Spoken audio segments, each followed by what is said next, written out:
आजकल जो देसी इन्वर्टर लग रहे हैं, इनमें जो अहम मसाइल और मसले पैदा आ रहे हैं, उसमें सबसे पहले एसी की कूलिंग ना करना और उसके बाद फ्रिज का कूलिंग ना करना, ये मसाइल बहुत अहम हैं। आज इस व्लॉग में बात करेंगे इस मौजू पर कि हमारे जो फ्रिज और हमारे जो एसी हैं, ये जो देसी इन्वर्टर आ रहे हैं, इन पे कूलिंग कम क्यों करते हैं और इसके अलावा इसके और क्या-क्या नुकसान है।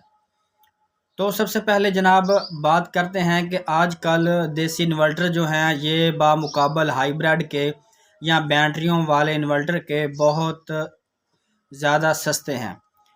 मतलब कि तकरीबन 20 से लेकर 50,000 तक अच्छे इन्वर्टर या दरमियाने इन्वर्टर मिल जाते हैं।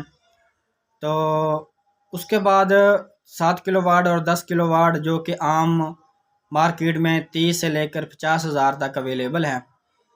तो इनकी जो सबसे अहम प्रॉब्लम है कि जो फ्रीज़र है वो कूलिंग नहीं करती। तो इसमें मसला ये है कि इसकी जो फ्रीक्वेंसी है, इसका जो करंट है वो साफ़ नहीं होता, इसकी जो फ्रीक्वेंसी है वो पूरी नहीं होती। इसका जो करंट है ये प्योर साफ़ नहीं होता, जिस तरह के हमें बिजली प्रोवाइड करती है वापडा वाले, उस तरह से ये बिल्कुल क्लियर नहीं होता। तो जो अच्छे कंपनियां हैं, मतलब कि जो अच्छे लोग बना रहे हैं ये इन्वर्टर, देसी इन्वर्टर जिसमें अच्छा सर्किट लगा हुआ है और साइन वे है, मतलब कि साफ़ करंट है, वो तो तकरीबन कुछ बेहतर करती हैं फ्रिजें कूलिंग। और जो कचरे वाला है या साफ़ नहीं है, उसमें बहुत से मसाइल आ रहे हैं। जो कि दूसरे इन्वर्टर हैं इनवर्क्स वगैरह या जो क्राउन के, सोलेक्स के, सोलस के, डायमंड के, ये तो ठीक काम करती है तकरीबन। ये जो अच्छे इन्वर्टर हैं ये तो ठीक काम करते हैं, फ्रिज वगैरह या एसी वगैरह इन पे ठीक काम करते हैं।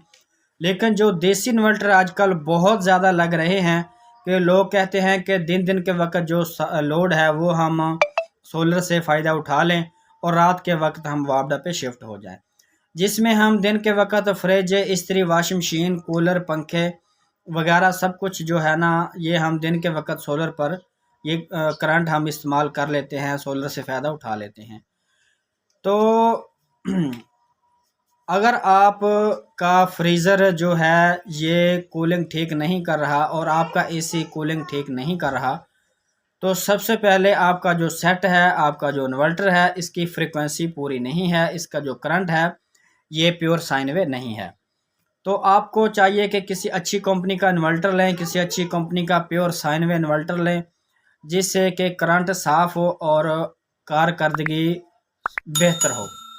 उसके बाद जनाब अगर आपके फ्रिज के ऊपर स्टेबलाइज़र वगैरह लगा हुआ है तो वो आप उतार दें। जब आप दिन के वक्त सोलर इन्वर्टर पे आप चलाएंगे फ्रिज को, तो आप बगैर स्टेबलाइज़र के चलाएंगे। अगर आप स्टेबलाइज़र पे चलाएंगे तो इसकी कूलिंग कम होगी। तो ये कोई एक केस नहीं है या कोई एक मसला नहीं है, तकरीबन हमारे पास दर्जनों फ्रिजें और दर्जनों हमारे कस्टमर ऐसे हैं जिन्होंने ये शिकायत की है कि ये जो डे वाले, दिन वाले इन्वर्टर हैं, ऑफ ग्रिड जिन्हें कह लें या दस्ती बने हुए कह लें या देसी कह लें, कि उनके ऊपर हमारा जो फ्रिज है ये कूलिंग ठीक से नहीं करता। तो भाई सबसे पहले तो आप इसका जो स्टेबलाइज़र है वो उतार दें, फिर चेक करें। अगर फिर भी कूलिंग नहीं करता तो फिर आप इन्वर्टर चेंज करें, किसी अच्छी कंपनी का इन्वर्टर लें जिसका करंट प्योर हो, साफ़ हो, अच्छा हो।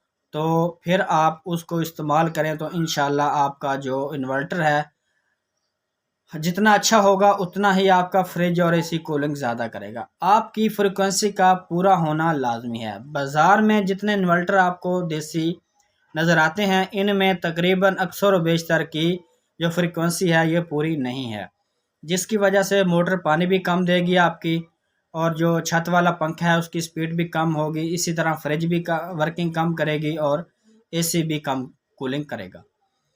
तो आपने इसकी जो फ्रीक्वेंसी है वो लाजमी चेक करनी है। आम मार्केट में मीटर अवेलेबल हैं फ्रीक्वेंसी चेक करने के लिए, तो आप उसकी फ्रीक्वेंसी चेक करें। और जिससे भी आप इन्वर्टर ख़रीदें आप उससे इसकी गारंटी लें कि इसका जो फ्रीक्वेंसी है इसकी वो गारंटी दे।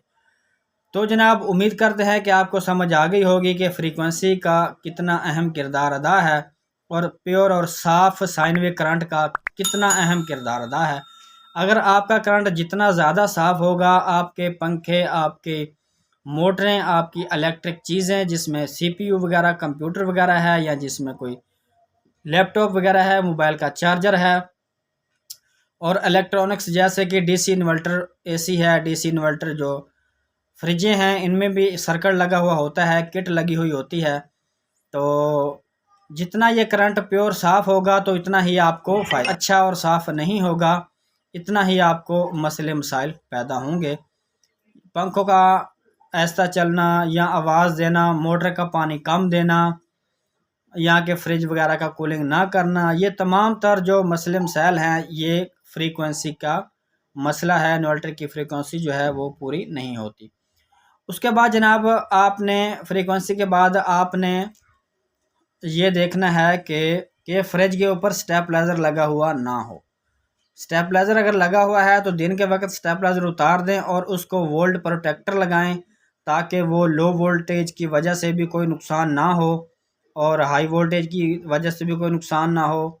तो जब लो वोल्टेज होंगे तो प्रोटेक्टर ऑटोमेटिकली बंद कर देगा आपकी बिजली, तो झटकों से भी जो है ना आपकी चीज़ें महफूज रखेगा। तो आप फ्रिज को, बल्कि तमाम घर को एक अच्छा सा प्रोटेक्टर लें और अच्छा प्रोटेक्टर लेके पूरे घर को इन्वर्टर की आउटपुट में लगा दें, जिस तरह के आप वीडियो में देख रहे हैं, ताकि आपके घर की चीज़ें जो है वो लो वोल्टेज की वजह से उनको नुकसान ना हो।